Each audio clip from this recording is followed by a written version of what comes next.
a instituciones del Estado con falta de recursos, con la historia de siempre, los desafíos estructurales, que en este momento además tienen como miradas encontradas o directamente opuestas en lo que tiene que ver con la situación del centro tribal del INAU. Se acusa de violencia física y emocional entre pares, lo cual hablaría de una falta de supervisación correcta o de intervención temprana o de capacidad para. Y ahí es donde se enfrentan las miradas, ¿no? Una cosa es lo que dice el Instituto de Derechos Humanos, que señala esto, y otra cosa es lo que se dice desde el INAU. Bueno, nos está acompañando el presidente, Pablo Abdala. ¿Cómo le va? ¿Cómo está, Victoria? Un gusto. Bueno, a ver, ¿qué pasa con este centro puntualmente? Bueno, puntualmente no pasa nada nuevo. La realidad del tribal, en verdad, es una realidad, la que enfrentamos actualmente, que reconoce una evolución favorable con relación a lo que ocurría hace 6 meses, hace un año. Se vienen procesando cambios, introduciendo mejoras en la gestión. La respuesta la estamos mejorando continuamente, sobre la base, por supuesto, de una realidad que hay que contextualizarla. Estamos hablando del Centro de Breve Estadía de la Puerta de Ingreso de Adolescentes Varones. Es un centro de alta complejidad. Partamos de esa base, sin ninguna duda. Obviamente pasan cosas y es inevitable que pasen, y esto no lo digo con resignación, en cuanto a que allí conviven adolescentes que llegan al sistema, que ingresan al sistema a través de allí, con perfiles muy diversos, claro. Algunos que están por una razón meramente de amparo, otros que están formalmente por una razón de amparo, pero que sin embargo tienen una trayectoria o antecedentes de violencia o eventualmente de algún pasaje por el INISA. Sí. Y otros llegan judicialmente, digamos.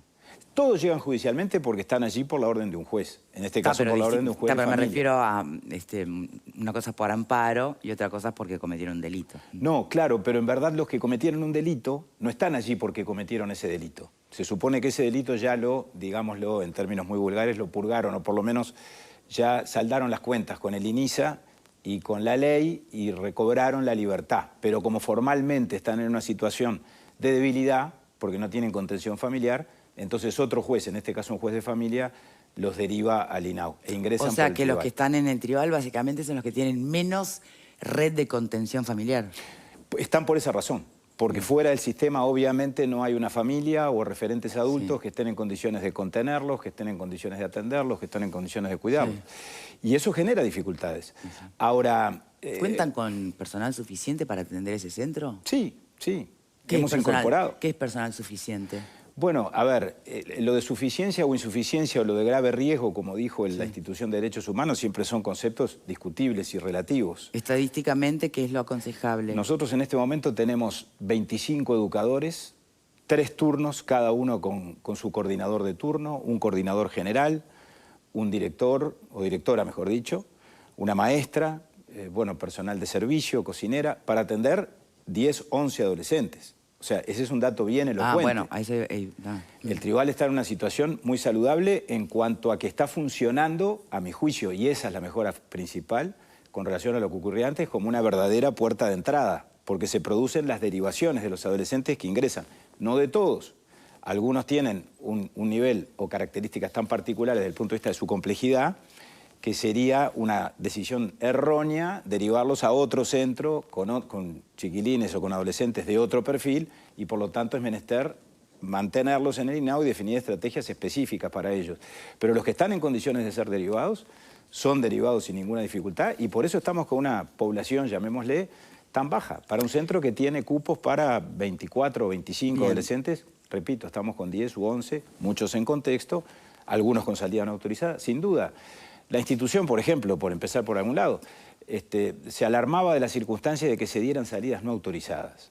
Pero ¿cuál es la novedad? Obviamente que ocurren salidas no autorizadas en el INAU. No están presos, pero además ese no es un centro de reclusión. Por eso mismo, exactamente, no están privados de libertad. Y eso no pasa solo en el tribal, y no pasa solo en los centros de adolescentes. Bien, ahora permítame, Abdala, no es un centro de reclusión el tribal, bien, pero la Institución de Derechos Humanos señala que algunos llevaban armas de fabricación casera, como los cortes o las puntas. Se amenazaban entre ellos con armas de fuego, adolescentes residentes en el centro. O sea, ¿un educador puede manejar eso? ¿Quién es el personal que puede intervenir en una gresca del patio con chiquilines que están armados, ya sea cortes, lo que fuere?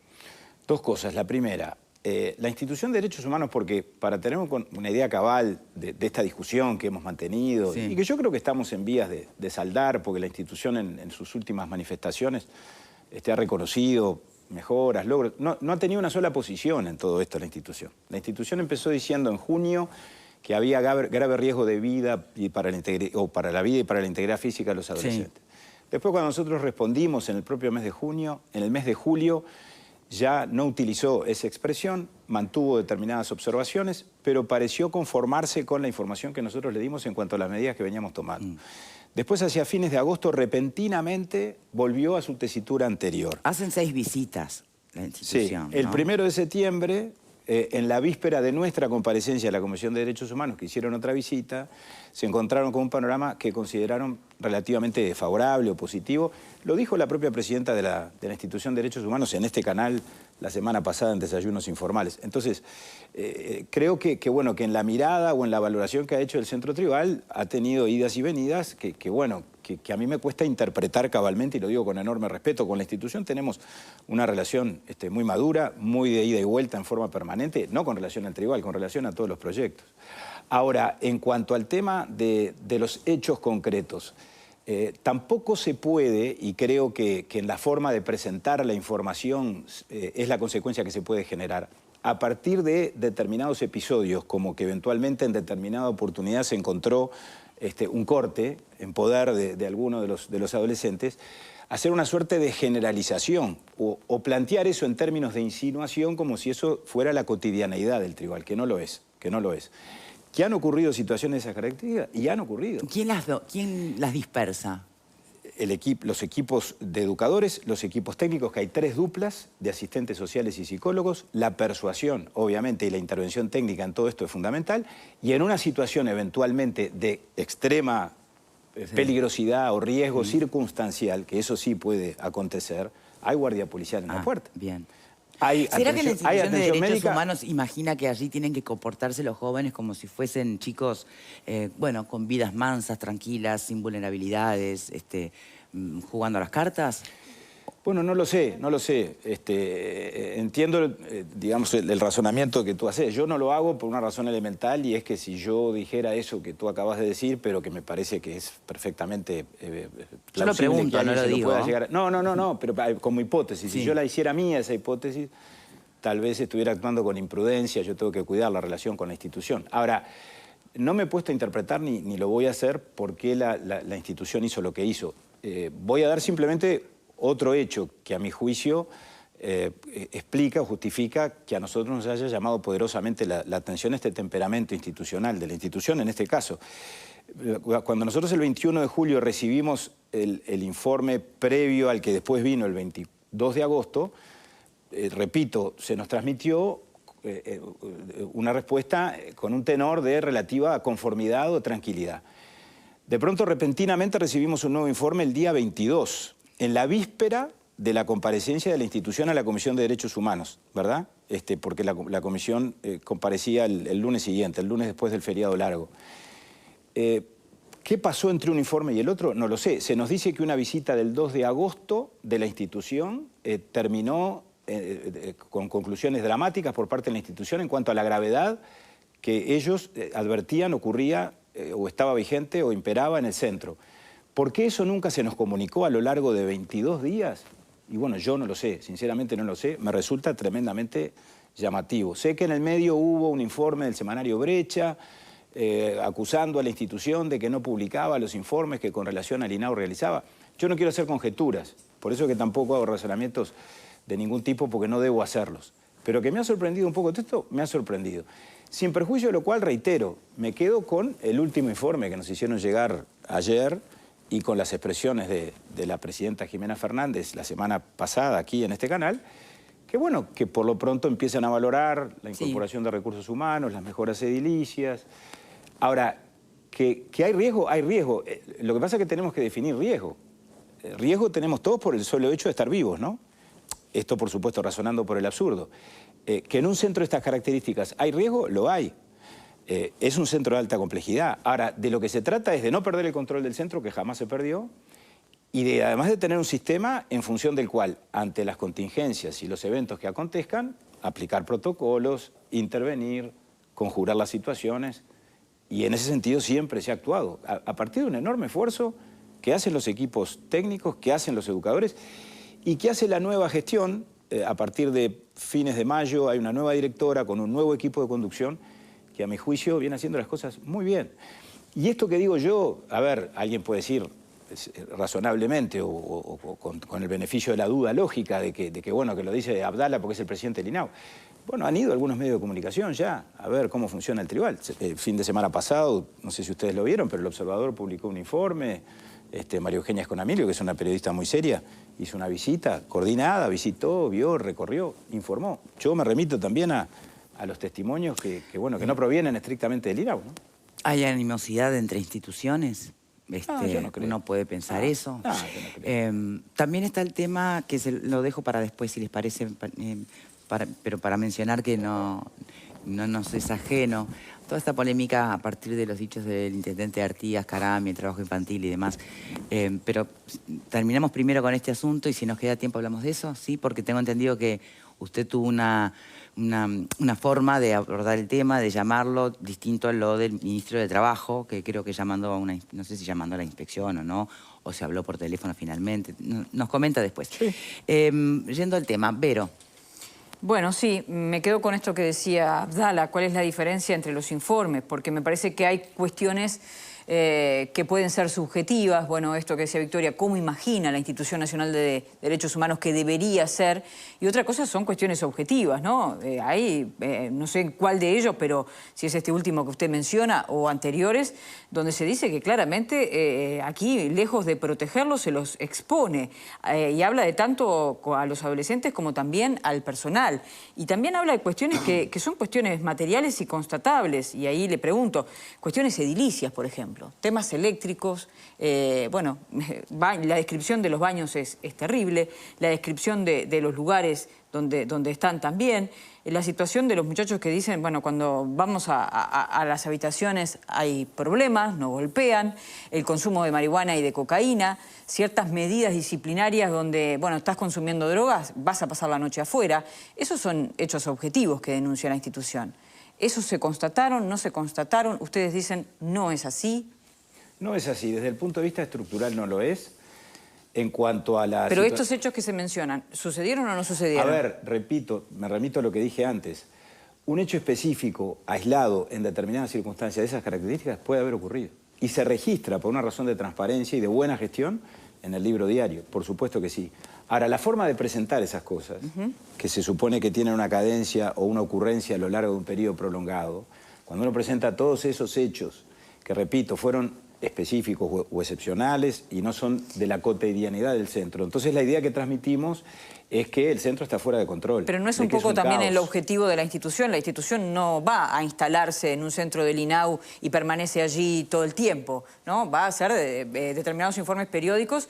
Y no es el primero que hace, digo, también en administraciones anteriores, un lugar específico ha estado también muy cuestionado. En administraciones anteriores vivimos un cisma en el tribal, al punto tal de que hubo que cerrarlo. Que también en eso, por eso acá el problema sobre todo es de cómo valoramos las cosas y de qué manera interpretamos los hechos. Y ahí es donde yo creo, a mi juicio, y ahí utilicé algún calificativo, creo que la institución ha actuado de manera...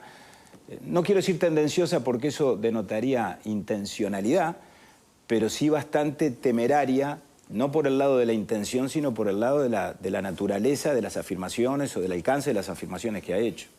Francamente lo digo, es decir, la presidenta Jimena Fernández comparó los episodios del 2018 donde había roedores circulando por el tribal en la calle Fernández Crespo con la situación actual.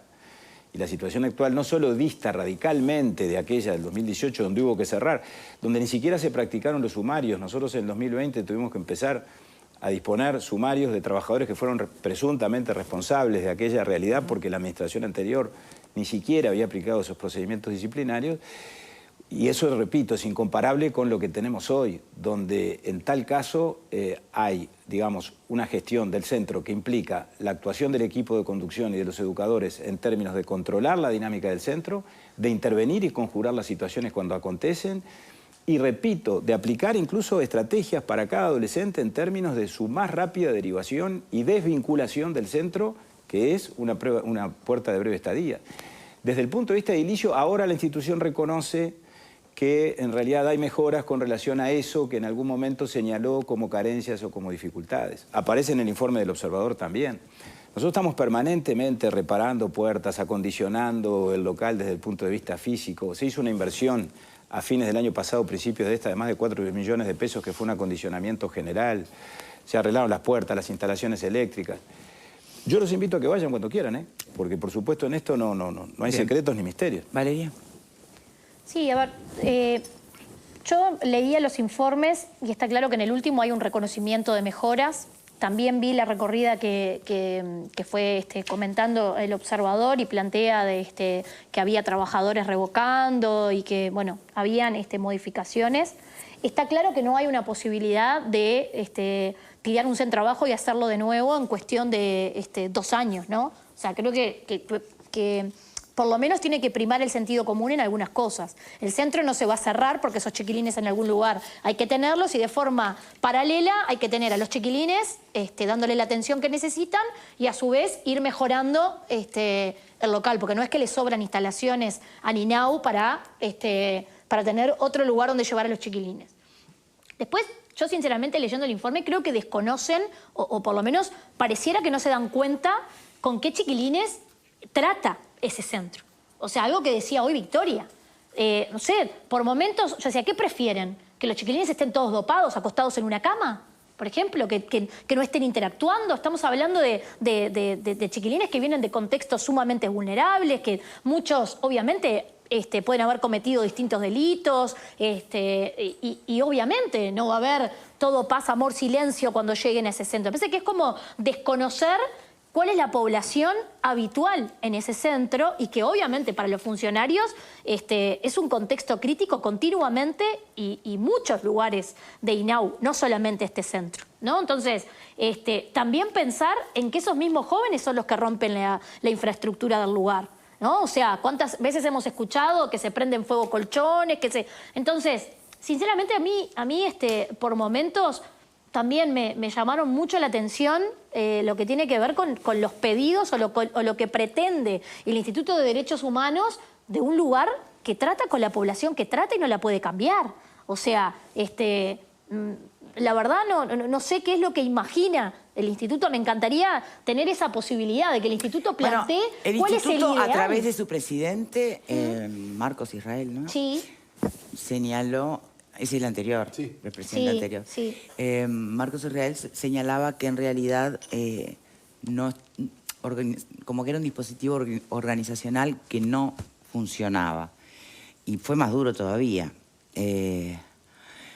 Bueno, hizo referencia a que no sé si esto pasa por la cabeza del presidente del INAU. Si nada funciona, llegado el momento, la institución hará una denuncia penal. Bueno, ahí están parte de los vaivenes a los que yo me refería. Empezaron por recomendarnos el cierre temporal. Sí. Después dijeron que el cierre temporal que no correspondía, que no tenía sentido. ¿A dónde van esos chiquilines? Después, ¿qué hacemos con ellos, no? Es exactamente lo que dice Valeria. Yo suscribo todo lo que Valeria dijo. Después hicieron la insinuación de la acción de amparo. Después desestimaron la acción de amparo y me parece que realmente hicieron bien porque no hay mérito ni justificación suficiente, entiendo yo. Si la hubieran hecho, hubiéramos ido a la justicia y hubiéramos planteado todos estos argumentos que yo estoy desbrozando aquí. Creo que el presidente Marcos Israel, yo lo dije, el expresidente de la Institución de Derechos Humanos, lo dije en la Comisión de Derechos Humanos, en verdad incurrió en un terreno en el que yo no he querido ingresar y que creo que no es bueno, que son las referencias personales. Porque yo, en ningún momento dudé ni de la sana intención ni de la buena fe de los directores de la institución y aún de los técnicos que en representación del mecanismo contra la tortura han ido, han inspeccionado, han hecho los informes. Pero no se puede decir, Abdala reacciona como reacciona porque cree que el mecanismo está en su contra. Yo no llevo esto a una disputa personal, ni mucho menos. Hemos tenido una diferencia institucional objetiva en cuanto a la valoración de hechos, repito. Y reitero, yo creo que por lo pronto al INAU lo que no se le puede negar es que ha mantenido una sola línea de conducta y una sola línea institucional en cuanto a a la gestión que viene cumpliendo, al modelo de actuación y a la valoración de los hechos. La institución ha ido variando, entonces yo con algunas versiones de la institución coincido, con otras discrepo. Por suerte ahora pareciera que con sus últimas manifestaciones vamos encontrando un punto medio. Y allí nos ha dicho la institución la posibilidad de crear una mesa para discutir sobre el modelo. Yo estoy dispuesto a discutir sobre el modelo. Ahora, mientras discutimos sobre el modelo y definimos un nuevo modelo, que sería interesante que nos dieran alguna idea en cuanto a cómo debiera bosquejarse o crearse el nuevo modelo. Mientras tanto, tenemos que seguir gestionando el modelo actual, que es el que tenemos. Y esa es nuestra obligación y nuestro deber. Y a eso nos abocamos todos los días. Y sinceramente, más allá de que el tribunal no es el mejor de los mundos, no lo es, y que pasan cosas, sin duda que pasan, pero pasan cosas como pasan en estos o en otros centros de adolescentes de Montevideo y del interior. La institución se alarmó porque un adolescente, lo dijeron en el Parlamento, prendió fuego un gorro. También porque se prendió fuego un colchón y eso generó daño en esa habitación que ahora la Dinali está reparando. Ahora, tuvimos situaciones de fuego generado por los propios adolescentes en otros centros del INAU, mucho más graves que este. Se nos incendió todo un centro de 24 horas en Paysandú, un hogar femenino, donde claramente el parte de bomberos indica que habría sido generado también por la reacción de una de las adolescentes, que como dice Valeria, estos chiquilines, varones o mujeres, llegan muy dañados al sistema y llegan en una situación de desprotección absoluta, de falta de afecto, de falta de contención, y eso hay que ponerlo en la balanza a la hora, repito, de analizar estas cosas, porque es inevitable que se ponga en la balanza. Que después, por supuesto, hay una frontera gruesa en lo que tiene que ver con el mero amparo, como yo dije al principio, y en tal caso la situación de aquellos que lamentablemente ya han ingresado, para decirlo de manera burda, en el mundo del delito y fueron derivados al INISA y cometieron delitos relativamente graves y después por alguna circunstancia de la vida terminaron en el INAU, bueno, eso sí es una fuente de problemas y de conflictos muy severos. Ahora, en el pasado reciente, en esta administración, tuvimos hechos mucho más graves. Hace un par de años, ustedes recordarán una situación de abuso sexual gravísimo entre dos adolescentes, o entre tres, una víctima y dos perpetradores de un abuso sexual tremendo, que por supuesto, eso después trajo consecuencias penales porque fue derivado al juez de menores y los que habían cometido ese abuso fueron derivados al INISA. Ahora, en esa oportunidad, la institución, que no estaba conducida por la actual integración, sino por la anterior, se preocupó por el asunto, nos pidió informes, nosotros lo respondimos, pero me parece que tuvo una reacción y una mirada frente a esa realidad bastante más realista, llamémosle, o por lo menos bastante más en línea con la situación que estamos abordando y con la naturaleza de la realidad a la que nos enfrentamos, que es la que decía Valeria. Bien, antes de despedirlo, ¿nos puede comentar algo sobre el episodio del intendente Artigas y el trabajo en la forma en que lo planteaba el intendente? Era un trabajo familiar, digamos, ¿no? La familia que trabaja en el campo, en el rubro que fuere, y que se hacía muy normal que los chicos salgan de la escuela y van a ayudar al padre. Que eso no estaría configurando lo que sí entiende que es explotación infantil, ¿no? Porque no parecía el intendente referirse a casos de contratación de menores y explotación, sino de una forma, de una idiosincrasia, ¿no? Que tal vez también haya que, intentar combatir, porque en el fondo, si querés y lo llevas al extremo, vos estás comprando cigarrillos y sabés que estuvo trabajando en el producto un niño, ¿no? O sea, podés buscarle la vuelta para también entender que no debería ser lo ideal. A ver, el intendente Caram ayer hizo dos manifestaciones públicas, ¿no? Una primera declaración aquí en Desayunos Informales, muy categórica en cuanto a lo que se podría haber interpretado como reivindicar el trabajo infantil como una cosa buena. Eso está mal. Evidentemente, en esto no hay dos interpretaciones posibles. No se puede hablar en condicional. El trabajo infantil está mal, no solo porque después acá lo que hizo fue explicar a qué se refería con lo del trabajo. Después de eso, en algún sentido matizó su afirmación y hizo referencia que en realidad él no reivindicaba el trabajo infantil, sino que hablaba de la situación de los niños que colaboran en la casa o con la familia, cuando esas familias tienen determinados emprendimientos productivos asociados, en este caso, a las plantaciones de tabaco, etc. En medio de las dos declaraciones yo hablé con él. Porque sí, él dijo acá inmediatamente... que usted lo había llamado. Exacto. Cuando leí la primera declaración, que bueno, que generó toda la... ¿Hay que pensó, zozobra. Abdala? ¿Hay que pensó cuando leyó la noticia así Y bueno, y por titular? supuesto que me impactó. Y desde luego que, bueno, en algún sentido intuía que el intendente habría querido transmitir lo que después aparentemente terminó transmitiendo. Pero le dije, pues yo tengo una relación muy correcta con él, y le dije, Pablo, está mal, eso no es así, estás equivocado, el trabajo infantil es ilegal. Y esto no es un tema de interpretación, es un tema de que la ley es muy categórica. El trabajo de los menores de 15 años no admite excepciones ni alternativa posible. No pueden trabajar los niños, por la sencilla razón de que hay que protegerlos desde el punto de vista de su desarrollo físico, de su desarrollo emocional, y garantizar o facilitar su continuidad educativa, su formación, su educación. Por encima de los 15 años, sí, el trabajo es legal cuando es decente y cuando además se practica con las formalidades que establece la ley. El permiso del INAU, la fiscalización del INAU, bueno, lo que alguna vez hemos hablado aquí con ustedes. Que las situaciones que dice el intendente acontecen y probablemente acontezcan. ¿Cuáles situaciones? Bueno, esas donde los hijos, no solo en las plantaciones de tabaco, también... en el rubro que sea, sí, exacto. En una actividad comercial más o menos formal o informal, en un barrio de Montevideo, una familia que tiene un kiosco o un almacén en la casa o en el living de la casa y que los menores colaboran con ella. Bueno, eso ocurre. ¿Está bien que ocurra? Probablemente no. Ahora, ahí es donde ingresamos en el plano de la casuística, que es absolutamente interminable.